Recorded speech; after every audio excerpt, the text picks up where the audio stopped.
Have you ever heard of a plan so audacious, so secretive, that it sounds more like the plot of a thriller movie than a real-life government proposal?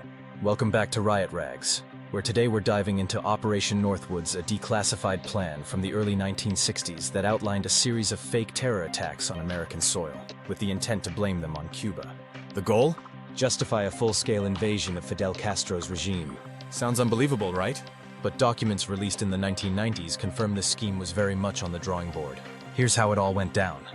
In the midst of Cold War tensions, the United States government was becoming increasingly concerned about the spread of communism just 90 miles off Florida's coast. The failed Bay of Pigs invasion in 1961 only added fuel to the fire. From this climate of paranoia and political pressure emerged Operation Northwoods, a top-secret plan developed by the Department of Defense and the Joint Chiefs of Staff. The proposals included staging hijackings of civilian airplanes, sinking refugee boats, and even orchestrating violent incidents in American cities. Everything carefully designed to look like Cuba was behind the attacks. Once the public was outraged and terrified, an invasion would have seemed not just justified, but necessary. The bizarre part is that these concepts did not come from some shadowy fringe group. They were put forward by top-ranking government officials, including then-out chairman of the Joint Chiefs of Staff, General Lyman L. Lemnitzer. Luckily, before Operation Northwoods could see the light of day, President John F. Kennedy rejected it. Over time, the plan was largely forgotten, until it surfaced again in declassified documents that stunned the public. Experts who've studied these documents say they illustrate how far some officials were willing to go to achieve political aims during the high-stakes Cold War era. Supporters of the conspiracy angle point to Operation Northwoods as smoking gun evidence that governments can, and do, contemplate false flag operations.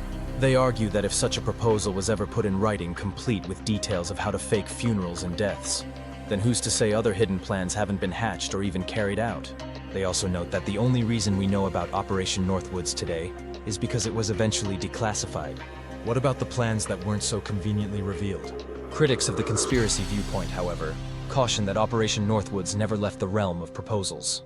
They highlight that President Kennedy's outright refusal demonstrates that even at the highest levels of government, there were moral and practical boundaries not to be crossed. They also argue that the existence of one extreme scenario doesn't necessarily prove every alleged false flag event is real. In other words, just because the government drafted one wild plan doesn't automatically validate every conspiracy theory out there. Nevertheless, questions persist. Were elements of Operation Northwoods recycled or repackaged for use in other conflicts? Did the plan's rejection truly shut down the entire idea, or did it simply get buried only to resurface in a new form? There are people who believe that once something is conceptualized, it can't just be forgotten. Others point to historical lessons, saying that unscrupulous methods often remain on the table as long as they serve political objectives. Ultimately, Operation Northwoods offers us a look into the darker corners of Cold War strategy.